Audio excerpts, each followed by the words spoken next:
Et c'est l'heure d'accueillir Xavier Louis qui anime les plus beaux détours de France, ce réseau qui regroupe les plus belles petites villes de France que l'on peut retrouver d'ailleurs sur le site www.plusbeaudétours.com et dans le guide des 100 plus beaux détours réalisés avec Michelin et offert dans les villes labellisées. Bonjour Xavier Louis.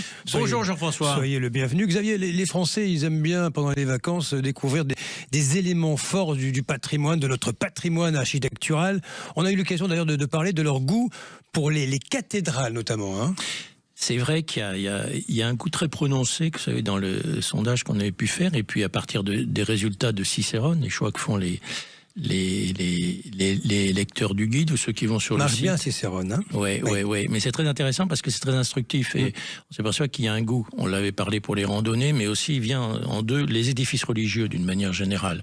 Et là, je voudrais proposer aujourd'hui des visites dans tout ce qui est monastère, abbaye et les cloîtres qui sont liés, qui sont des endroits souvent merveilleux et j'allais dire reposants en plus, ce qui est intéressant. Alors, on va retourner une nouvelle fois à Charlieu. On a parlé beaucoup de Charlieu dans la Loire, hein, qui coche beaucoup de cases pour mériter un détour, qui fête cette année les 1150 ans de son abbaye, qui mérite d'autant plus la visite qu'elle abrite un musée qui est vraiment intéressant, hein.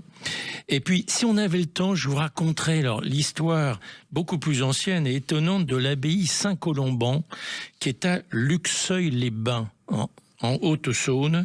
L'origine remonte à la fin du VIe siècle. Et on doit les premières enluminures, notamment aux moines de cette abbaye, et l'origine de la tradition du sapin de Noël. Ah oui. Ça vient de Luxeuil-les-Bains. De Luxeuil. Certaines abbayes se trouvent dans des environnements, on va dire quoi, singuliers, hein. Oui, je pense tout notamment à une ville aussi dont on a parlé à plusieurs reprises, c'est Brantôme, en Dordogne-Périgord, et qui est au bord de la Dronne, cette abbaye. Mais la légende dit que l'abbaye primitive a été fondée par Charlemagne. C'est une abbaye troglodytique. On retrouve d'ailleurs, si je puis dire, une trace avec ce qu'on appelle la grotte du Jugement Dernier, qui est une grotte troglodytique et qu'on peut visiter.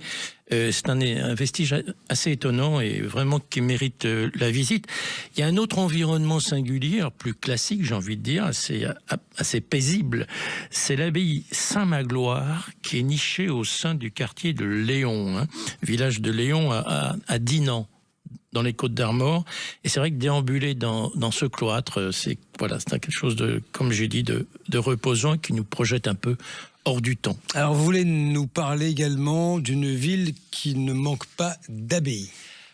Oui, alors ça c'est vrai parce que en plus c'est intéressant parce que en plein pays cathare, on est à Limoux, dans l'Aude, à Limoux, il y a pas moins de 3 abbayes, vraiment à proximité, hein, à proximité à quelques kilomètres à chaque fois de Limoux. Il y a d'abord l'abbaye Sainte-Marie de Rieunette, l'abbaye d'Alette-les-Bains qui est à côté, et là l'abbaye Saint-Hilaire. Là je voudrais m'arrêter un instant sur l'abbaye Saint-Hilaire. Je vous conseille vraiment d'aller visiter cette abbaye, car notamment vous y apprendrez, Jean-François, que c'est là qu'en 1532, un moine de cette abbaye a découvert la recette du vin brut effervescent, qu'on appellera plus tard champagne, crément ou blanquette de Limoux. Voilà. Allez, pour découvrir de belles abbayes, on peut donc aller à Charlieu dans la Loire, Luxeuil-les-Bains en Haute-Saône, Dinan dans les Côtes-d'Armor, Brantôme en Dordogne-Périgord et Limoux dans l'Aude. Retrouvez ces villes sur le site www.plusbeaudétours.com et vous pouvez choisir la destination, votre destination en confiant vos préférences et vos envies à Cicérone. Demain, Xavier Louis. À demain, Jean-François.